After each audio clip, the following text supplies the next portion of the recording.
તો વિપત્તિ આવે તો કંઈ સગા સંબંધો કોઈ આવીને ઊભા રહેતા નથી. અને પ્રભુ તો આવા સાચા સગા છે, તો એમની કૃતિમાં કેમ દોષ જો કે અહિત આપણું કંઈ થઈ રહ્યું છે એમાં અહિત તો નથી જ થઈ રહ્યું, હિત જ થઈ રહ્યું છે. એટલે રોગ આવે, હાથ દુખે, પગ દુખે, કંઈક રોગ આવે, કેન્સર થાય, ગમે એ થાય, દરેક પરિસ્થિતિમાં ભાઈ શરીર છે, દેહના ધર્મો એવા છે, કેન્સર આવે, પગે હવે એટલા વર્ષ વાપરા તો હવે ધીરે ધીરે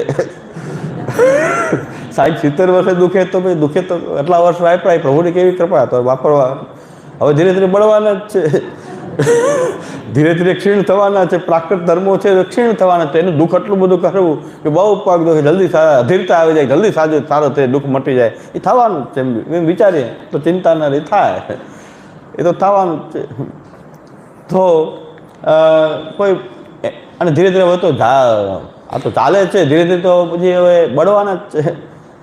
આનો અંતે તો શું કહે, જેટલું વાપરે એટલું વાપરે, અંતે તો આનો એ અગ્નિમાં જ જવાનું, ભસ્મ જ થવાનું છે. સેવા થઈ જાય કામનું છે, બાકી તો રોગ આવવાના જ છે. એટલે કેન્સર જેવો મહાભયંકર રોગ આવી જાય તો જ ચિંતાનો વિષય નથી. આવે રોગ અહીંયા આપણને જ આવે, લીલામાં થોડો આવે, નિત્ય લીલામાં થોડો આવે, આ લીલામાં જ આવે.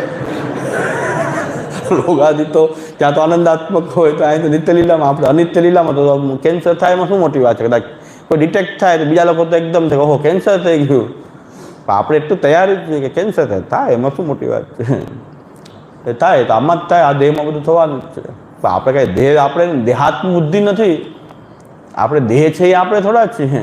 દેહ તો સાધન માત્ર જ છે. દેહની અંદર આપણે તો આપણું સ્વરૂપ તો ભગવત દાસ સ્વરૂપ એ દેહની અંદર રહેલું આપણું સ્વરૂપ છે. દેહાત્મ બુદ્ધિ તો પ્રવાહી જીવોને હોય છે. પ્રવાહી જીવોને દેહાત્મ બુદ્ધિ હોય છે કે દેહ જ આત્મા છે, એવી બુદ્ધિ તો પ્રવાહીમાં હોય છે. પુષ્ટિજીવ તો આપણે પુષ્ટિજીવ છે, મર્યાદા જીવોમાં પણ દેહાત્મ બુદ્ધિ ન હોય, એ પોતાને આત્માને અલગ માને મર્યાદા જીવ. આપણે તો પુષ્ટિજીવ છીએ. પુષ્ટિજીવ આ બધા દુઃખોથી કંઈ વિચલિત થવાની આવશ્યકતા નથી. થાય થઈ જાય થોડીક વાર, કદાચ થઈ જાય સંચારી રૂપ, સ્થાયી રૂપમાં ન થવું જોઈએ. સંચારી રૂપમાં વિચલિતતા આવી જાય તો આવી જાય, પણ પુનઃ સ્વસ્થ થઈ ભગવત સેવામાં લાગી જવું જોઈએ. એ થોડીક સંચારી રૂપમાં તો આવે, કારણ કે એવી સ્થિતિ આપણી નથી. ભક્તોની જે સ્થિતિ